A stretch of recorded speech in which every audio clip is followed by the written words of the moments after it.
So, Candace and Erica are still going after each other, for different reasons. And at the crux of it is who's the innocent one here? Hmm? Who's innocent? There's other spin-offs of what they argue about, but I think at the crux of it, we're all tasked with who's more believable. And part of who's more believable is who is more honest. And there's this really interesting braiding of who is more innocent, who has not done the wrongdoing, who does not have dirt on their hands, who does not have blood on their hands.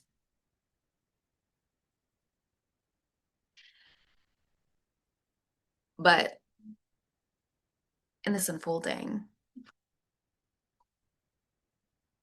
Erica's got something going on with the widow, being the innocent widow. I can't shake it. I gotta say it. And even Candace has something. Same thing with being a mother. And I gotta say it. I gotta say it.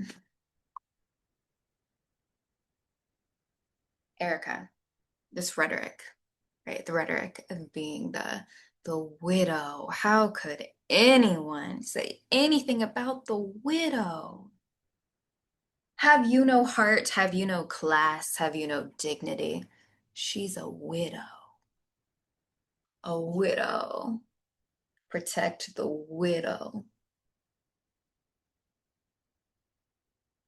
It's interesting. There are many women in the public eye who've lost their husbands. Who comes to mind right now is Lauren London. What's interesting? Also very loved.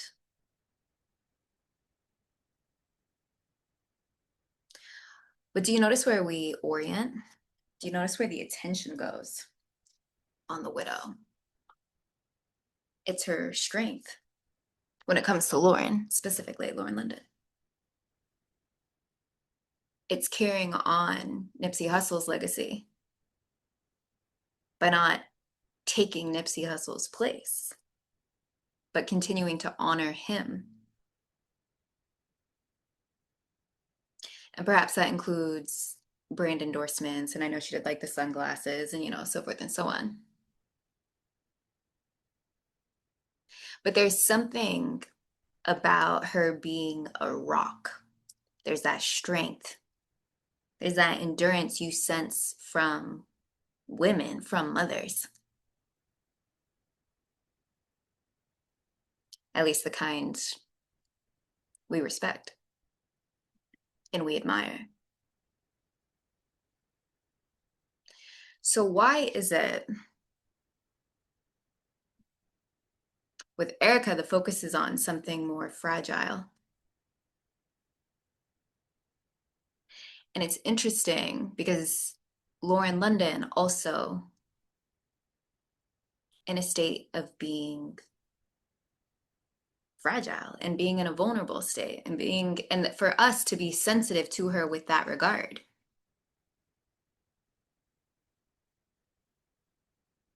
But do you see the distinct difference that our sensitivity to Lauren as a widow is out of respect, but our sensitivity to Erica as a widow is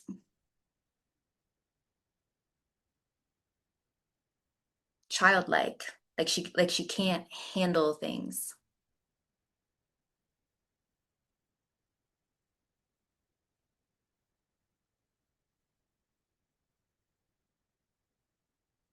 It's not that we respect Erica as a woman. There's something about the demand for sensitivity.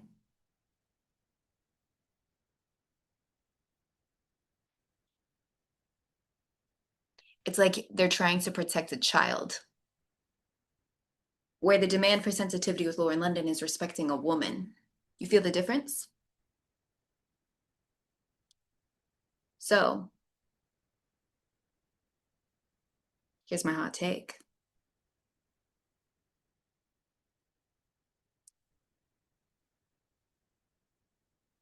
I can't not see it. It feels like the demands for calling Erica a widow. The undertone feels strikingly similar to the time, and even still present today, where white women can do no wrong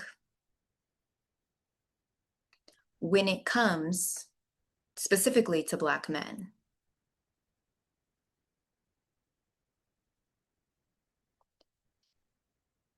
This legitimately feels almost identical to me. The signature of it feels so similar to me, in the sense of you cannot accuse a white woman of wrongdoing or pursuing interracial relationships or suggesting she would have sexual desires or she would be a sexual deviant. You know why you can't do that? Because she's white.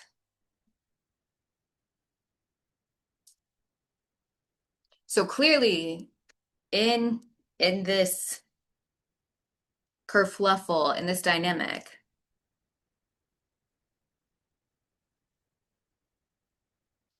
the Black man is the one to blame because she can do no wrong because she's white. Okay, right?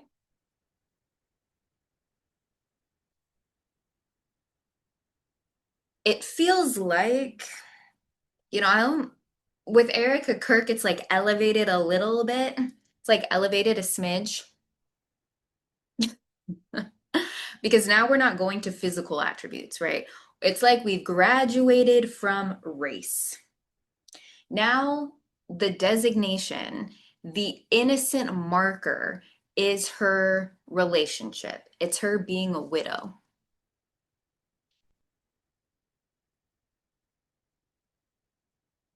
Funny enough, her being a widow, a wife, and raising children, of us having so much empathy for her because why, she's a mother.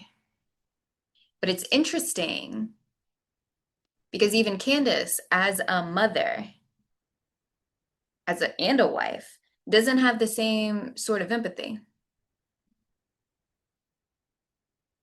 She's not handled the same way that the demands we handle Erica are.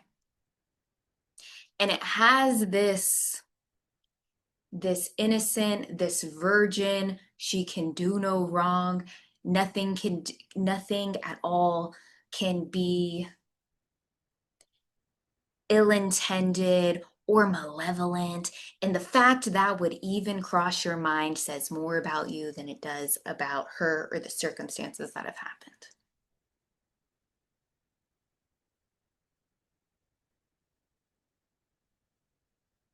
It's the same shit. But it feels like that to me. It's the same narrative. She can do no wrong. And they handle her the same way. They speak about her the same way. There's like this juvenile quality, just like they would do about like the innocent white young woman. How dare you think she could do anything bad, mean, or outside of the lines? How dare you think Erica Kirk could at ever any point done anything bad, mean, or outside the lines?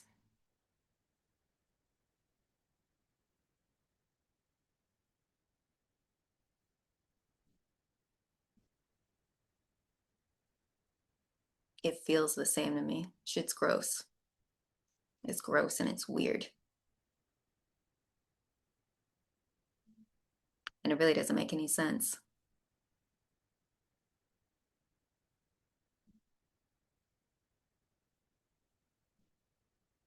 Other than trying to perpetuate a narrative that you and I are already familiar with. It's just a different title now.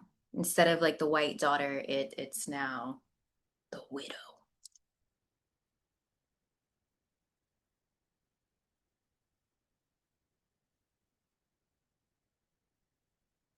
And they've eliminated the race, but I don't know if they could get away with it with another one. But that's just me. All right, next up, Candace.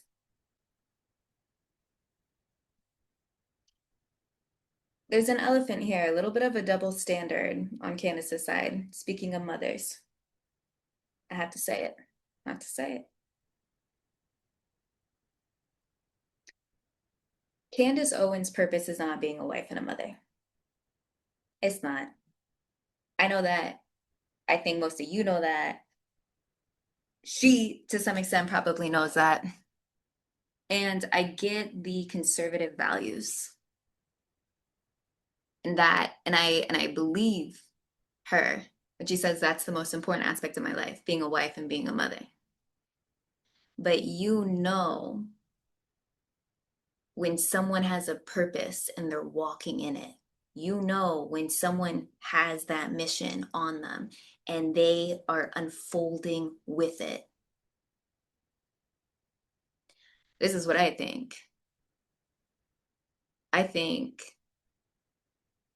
being a wife and being a mother is the foundation for her to be in her purpose, which involves her show, which involves this investigation, which involves her being a public figure, which involves her having an international presence. That's Candace Owens' purpose, and you can feel that she's in it. Being a wife and being a mother is the infrastructure. It's the stability that allows her to move in that regard and move in that direction. Now, her critiques on Erica being the CEO and traveling and, being Charlie 2.0 are warranted. But we also have to call a spade a spade. It's great she's a stay-at-home mom, but she's not really a stay-at-home mom. She's a woman with a career who works at home, which is kind of what she's advocating other women not to do. And what I think is there are men and there are women who have a mission, who have a purpose, who have a destiny that doesn't involve the home. And I think Candace Owens is a perfect example of it. I actually think Candace Owens is a beautiful example of it. But to have a rhetoric that women should be focused on the home and delay career or not have a career when she has four toddlers, and the same critiques corporate women get or the same critiques other business owners get in terms of not being able to separate work from home, or the family vacations include work meetings, time off, you're still answering work emails. You're with the family, but you're still active on social media. I just got to call a spade a spade.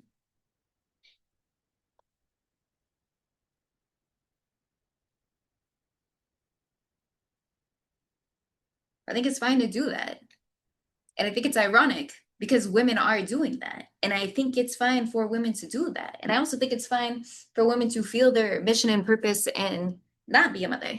But I don't hold those same values as she does in terms of focusing on family and becoming a mother and getting married young.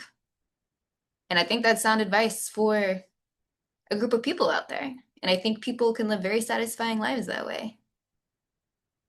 But we gotta say it. We gotta call it. Gotta say the elephant in the room.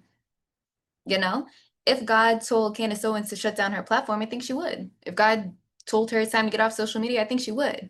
But do you really think Candace Owens is then going to live a life of cooking, cleaning, homeschooling, maybe coaching soccer, and that's it?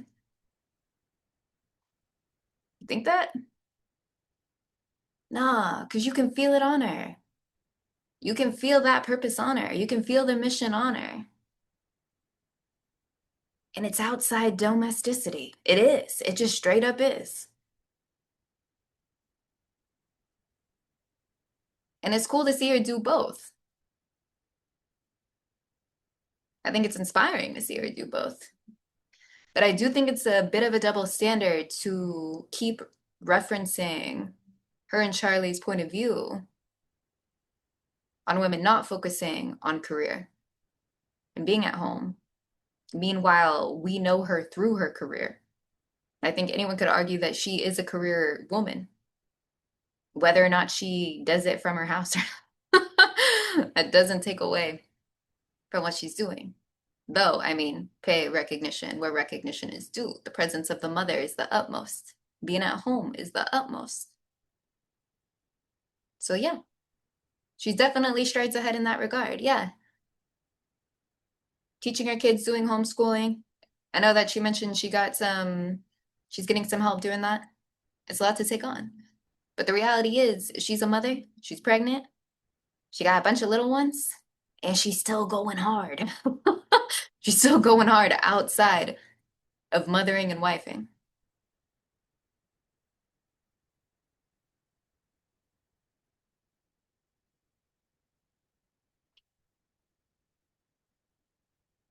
And I'm with it. But let's not put forth more narratives and stating values and having different things for women to focus on family outside of work when we're watching her weave the two together every day, you know? Mm. But some things to think about.